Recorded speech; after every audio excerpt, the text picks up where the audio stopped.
This was the instant the ground truly moved. Not because legal documents were filed, but because the pressure finally released. For the first time since the breakup, Kandi Burruss didn't sound drained. She wasn't guarded. She wasn't shattered. She sounded centered. In a soft yet commanding confession, Kandi admitted she had no clear map of what came next. Just one certainty: wherever she was going, it would be extraordinary. And she intended to make that happen. Those words hit with force because while Kandi spoke about reclaiming herself, rebuilding her power, and healing through her return to Broadway, an entirely different reality was forming elsewhere. Reports suggest Todd Tucker has allegedly described life after the divorce as something that blindsided him, a loss he didn't grasp until it became irreversible. And that contrast froze people in place. On one side, a woman stepping forward, announcing she's finally okay, finally choosing herself. On the other, a man left alone with the echo of what may now be gone forever. Kandi made one thing unmistakably clear. This isn't a plot twist. This isn't reality television. This is life, raw, painful, and earned. And as she prepares to perform 8 shows a week, one question hangs heavy. Did joy arrive too late for one and exactly on time for the other? You know, for me, it really feels like a bigger story about taking the wheel of your own life. Being in that in-between space where everything feels uncertain, but deep down you know the destination will be worth it. So how would you describe this next chapter of your life? Honestly, I don't really know where I'm headed or what it will look like, but I do know that wherever I land, it's going to be incredible. I'm in a good place, truly. This show has been grounding me in ways I didn't expect. It's forcing me to turn my focus back on myself, getting back into the gym, back into vocal training, back into discipline. And most importantly, it gives me purpose. When life hits you hard, sometimes the only way through is pouring yourself into your work. I don't know about anyone else, but I put myself in a mental space where I have no choice but to show up as my strongest self. And yeah, the other day I posted because I had a moment. But I'm grateful for you all. I'm back to my regular Taurus energy. I have emotional moments like everyone does, but then you pull yourself together. You snap back and say, okay, it's time to rise. It's time to be my best self. That's what matters right now. You're like Juliet. And Juliet doesn't disappear after Romeo. She survives him. She evolves. That's the heartbeat of this entire production. When life started unraveling the way it has for me lately, this opportunity appeared out of nowhere. I sat with it, really sat with it, and then I said yes. I chose it. And that choice felt surreal. Life mirroring art. Art reflecting life. Everything coming back around in a way I never could have planned. There's something incredibly powerful about pulling straight from your own story and pouring it into a character. Channeling all of that through Angelique. So how healing is that? And how hard is it? Honestly, it's both. It heals you while it tests you. You're incredible. And you have your daughter with you in New York. Yes, Riley's here. She's filming her show, The Next Gen, right now. They're in production. And truthfully, up until my first performance on December 11th, I didn't even want to be social. I didn't want to hang out. I didn't want distractions. The moment wasn't loud. There were no tears on cue, no swelling soundtrack, no spectacle. But something had undeniably shifted. For years, Kandi Burruss spoke with caution, choosing words like stepping stones, careful not to tip the balance she had spent so long holding together. This time, that weight was gone. After the divorce, her voice didn't carry the familiar strain. No armor, no rehearsed smile, no effort to soften the truth for public comfort. Just clarity. And that clarity unsettled people. Because when Kandi talked about her life now, she didn't sound like someone merely surviving. She didn't frame her story as picking up pieces. She spoke like someone moving forward without needing all the answers yet. And that difference was everything. Social media caught it instantly. Clips spread. Quotes traveled. Fans noticed what wasn't there more than what was. No anger. No blame. No emotional tether to the past. Just space. Distance. And within that space, another story quietly emerged. Reports suggest Todd Tucker allegedly described the aftermath of the divorce as far more disorienting than he ever anticipated. Words like hard, loss, and regret began circulating around him. Not dramatic accusations. Not public confessions. Something quieter. Something closer to realization. The contrast was impossible to ignore. On one side, Kandi stepping into a new phase, uncertain, yes, but grounded. On the other, Todd reportedly confronting what it means when understanding arrives too late. That contrast became the emotional fault line. Because divorce doesn't always end with a signature. Sometimes it ends when one person moves forward and the other finally feels the distance. For Kandi, moving forward wasn't symbolic. It was physical, grueling, unforgiving. Broadway, a dream she once shelved because timing, responsibility, and life demanded otherwise. And now, when the door finally opened, she didn't hesitate. She walked through. What stopped people wasn't just the career move. It was what it represented.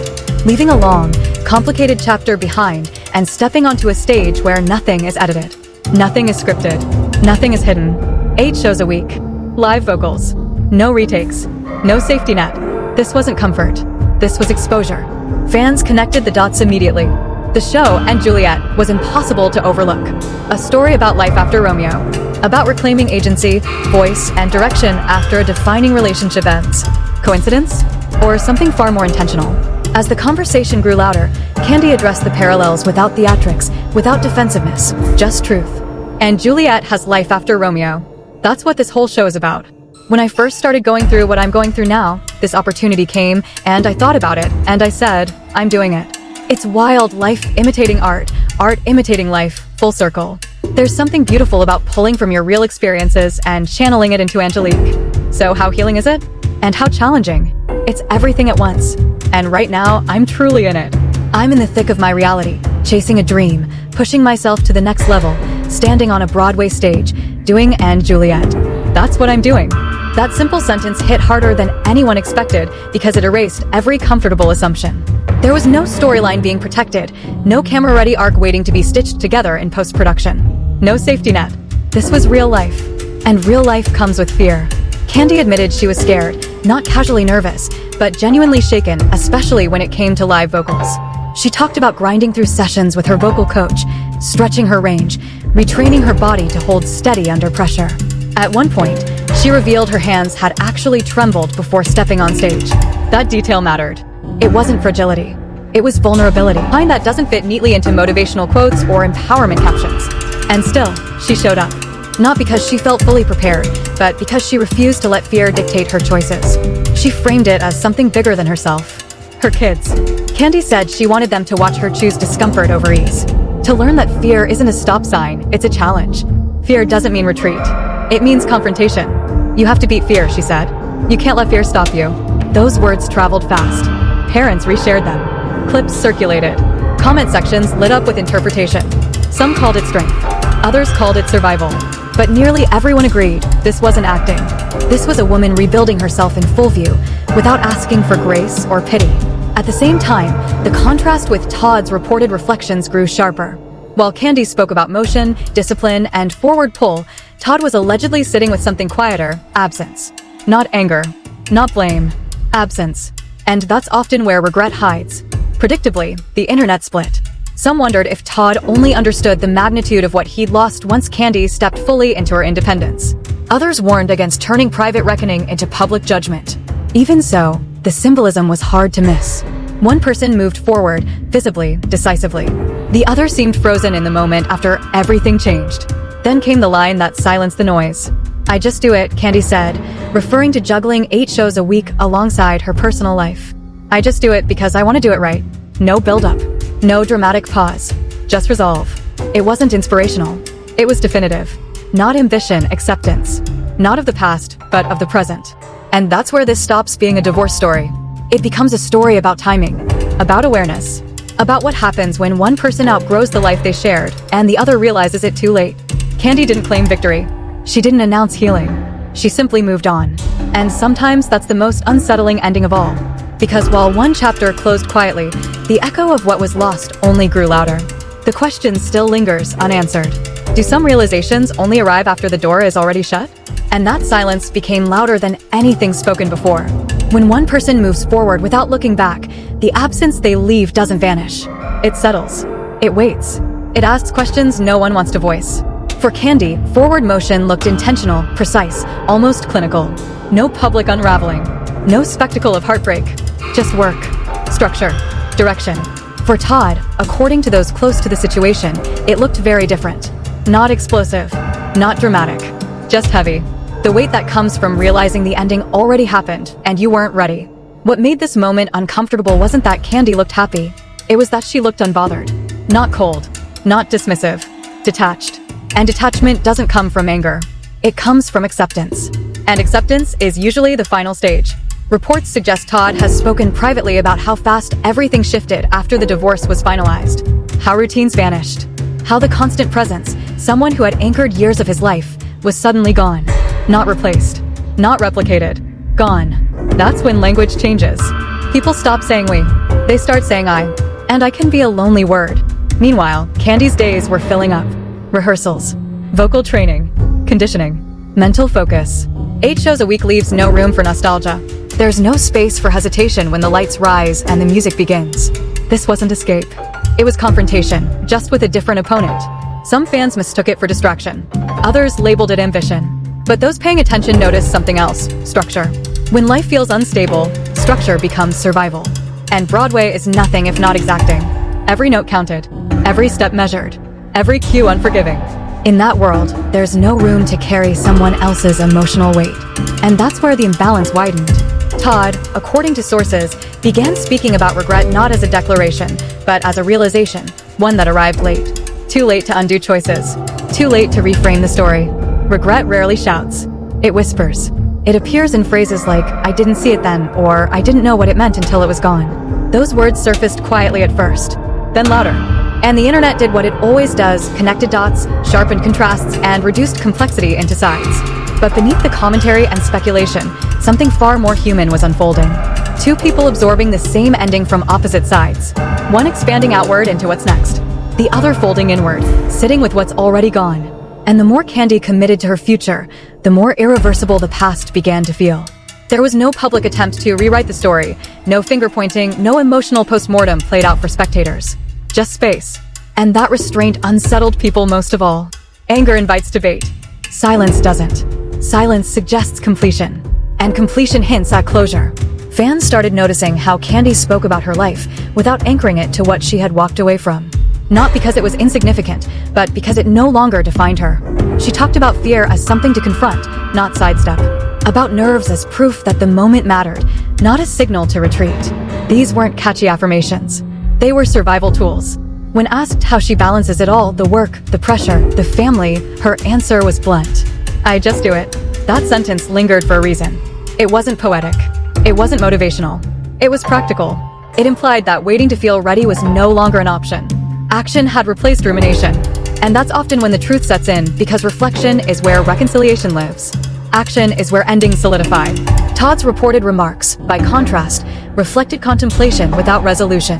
Looking back without a clear way forward. Not resentment. Not denial. Just awareness. And awareness can be brutal when it arrives without control. Some observers pointed out that regret doesn't always mean wanting someone back. Sometimes it means wishing you had shown up differently when it counted. That distinction matters here, because nothing in Kandi's presence suggested hesitation, longing, or space for second-guessing. She had already stepped beyond that threshold. Independence doesn't always announce itself loudly. Sometimes it's quiet, focused, unsentimental. As the weeks passed, the divide became sharper. Kandi's schedule intensified. Shows stacked. The physical strain grew, but so did her steadiness, her confidence. Todd's narrative, according to those speaking around him, remained unresolved. And that's where the unease settled. Society often expects women to perform their grief publicly, to display pain, to make loss visible. Kandi didn't do that. She made progress visible instead. And that reversal disrupted expectations. In doing so, it reshaped the entire narrative. This stopped being about fault or blame or who walked away first. It became about timing, awareness. What happens when one person evolves while the other is still processing the previous version of reality? The internet, predictably, tried to crown winners and losers. But life rarely obeys that structure. What's evident is this: Kandi chose motion. Todd appears to be facing reflection. And those paths almost never cross again. Not because of bitterness, but because growth doesn't pause.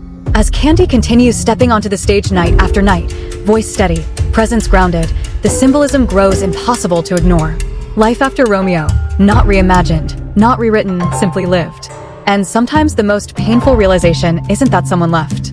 It's that they stayed long enough to outgrow you, and you didn't recognize it until the distance became permanent. That's where this story lingers. Not in accusations, not in explosive confrontations, but in the quiet gap between acceptance and regret. And the question remains unanswered, unresolved, deeply uncomfortable. Do we only understand the value of what we had once it no longer belongs to us? Because by the time that realization arrives, the lights are already up. The stage is set. And then the reactions began to surface.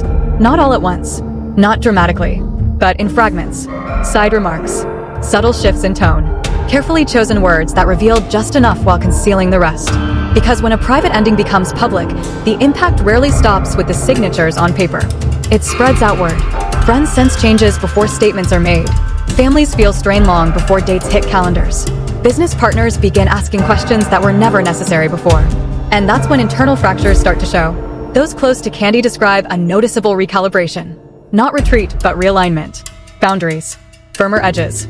Clear distinctions between what still belonged to her world and what no longer had access to it. She wasn't shutting people out, she was refining entry. And that difference matters. Because tightening access isn't fueled by resentment. It's driven by self-preservation. At the same time, reports suggested Todd's circle was contracting in a very different way.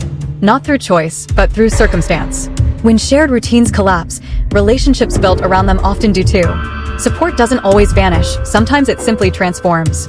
And transformation can feel destabilizing when it arrives hand in hand with loss. Publicly, both sides stayed composed. No explosive sit-downs. No confessionals designed to tilt public opinion. No emotional press runs. But silence can be intentional. And silence can also expose more than words ever could. Observers began noticing how often Kandi returned to one idea: control. Control of her time. Control of her body. Control of her voice. Control of her story.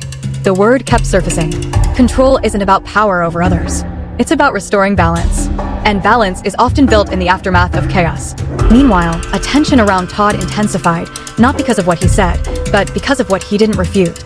When questions linger and responses remain carefully indistinct, the empty space invites speculation. And speculation is where tension breeds. As murmurs turned into conversations, focus slowly shifted to something less visible, but far more consequential: the legal aftermath. Because divorce doesn't end when people separate. It continues through documents, negotiations, deadlines, courtrooms. According to those familiar with the process, that phase carried its own pressure.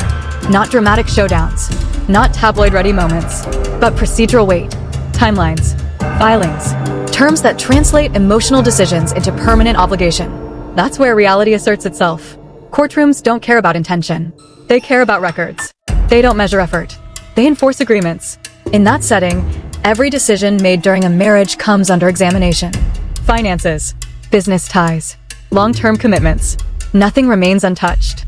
Sources close to the proceedings suggest this stage forced both parties to confront what they were actually leaving behind, not symbolically, but contractually. And that's often where internal fractures widen. Because emotional closure and legal finality rarely arrive at the same time. Kandi's outward calm stood in sharp contrast to the intensity unfolding behind closed doors. Preparing for performances while managing legal demands requires compartmentalization. And compartmentalization isn't numbness. It's endurance. Todd, meanwhile, was reportedly approaching the legal process from a more introspective stance. Not aggressive. Not disengaged. Just measured. That demeanor can be mistaken for peace. Sometimes it's acceptance. And acceptance carries its own quiet tension. As court dates drew closer, public curiosity surged again. Not driven by scandal, but by the sense that something remained unresolved. Fans debated outcomes they couldn't see. Commentators speculated about leverage, about control, about whether regret could influence terms. But courtrooms don't bargain with emotion. They finalize endings. And finality removes uncertainty. That's where the fracture becomes permanent. Because uncertainty allows hope to survive. Finality does not. Behind sealed doors, every clause agreed upon likely reinforced a truth neither side could escape. What they once built together was now being dismantled piece by piece. Not angrily, not theatrically, methodically. That process alone can strain even the strongest resolve. Yet outwardly, Kandi remained steady. She showed up. She performed. She honored commitments. She spoke about work, about motherhood, about what lay ahead.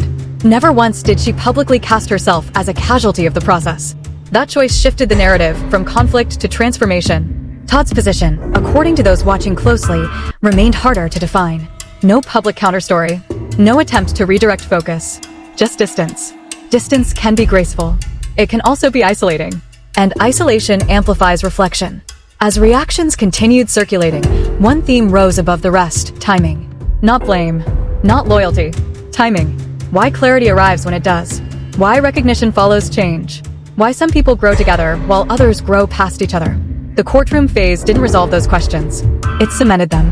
Because once agreements are signed and decisions finalized, reflection can't alter outcomes, only perspective. And perspective, sharpened by loss, can cut deeply. As the legal process progressed, the tension wasn't about who would win. It was about what each person would carry forward. Kandi appeared to be carrying momentum. Todd appeared to be carrying realization. Neither is light, but only one propels you ahead. And that's where the divide becomes permanent. Not in interviews, not in filings, but in trajectory. One path accelerates, the other pauses. And pauses invite reckoning. This aftermath wasn't explosive. It was gradual, quiet, inescapable. The kind of fallout that doesn't dominate a single news cycle. It reshapes lives slowly. As courtroom doors closed on one chapter, the emotional weight didn't disappear. It redistributed into discipline, into silence, into questions that hurt without demanding answers. And from a distance, one truth became impossible to ignore. Some endings don't shatter loudly. They fracture internally until the space between two people becomes structural, fixed, permanent. And once that structure sets, there's no appeal, only adaptation. That's where the story rests now. Not in spectacle, not in accusation, but in the tension between understanding that arrived too late and momentum that refused to wait. Because when the noise fades, reactions dissipate, and courtrooms fall quiet, what remains isn't a headline. It's a reckoning. One person rebuilding in real time, the other, by many accounts, sitting with the weight of what can't be undone. And that contrast is what makes this moment so unsettling. This was never just about divorce papers or a public split. It was about timing, about awareness arriving after the window has already closed, about understanding that love, partnership, and stability don't vanish all at once. They erode quietly while everyone assumes there will be another chance, another conversation, another tomorrow. Kandi didn't announce a win. She didn't claim she was healed. She simply kept moving. And sometimes that's the most devastating outcome of all. Because movement is final. It doesn't wait for closure. It doesn't slow down for regret. On the other side, the silence has spoken loudly. When explanations stop, people start filling in the blanks. And over time, those blanks don't soften, they sharpen. They set. They become permanent. So now the question isn't who is right or who is wrong. The question is deeper than that. How many people only recognize the value of what they had after watching someone else learn how to live without them? Because by the time that realization arrives, the door isn't just closed, it's sealed. If this story proves anything, it's that success doesn't always announce itself with noise. Sometimes it arrives as peace. And peace is the one thing regret can't outshine. So ask yourself, if the roles were reversed, would you have seen it sooner? Would you have listened when it still mattered? Or would you be left explaining your regret to an audience that had already moved on? Drop your thoughts in the comments. Don't soften them. This isn't about choosing sides, it's about facing truth. And stay close, because while this chapter may be finished, the fallout isn't over yet.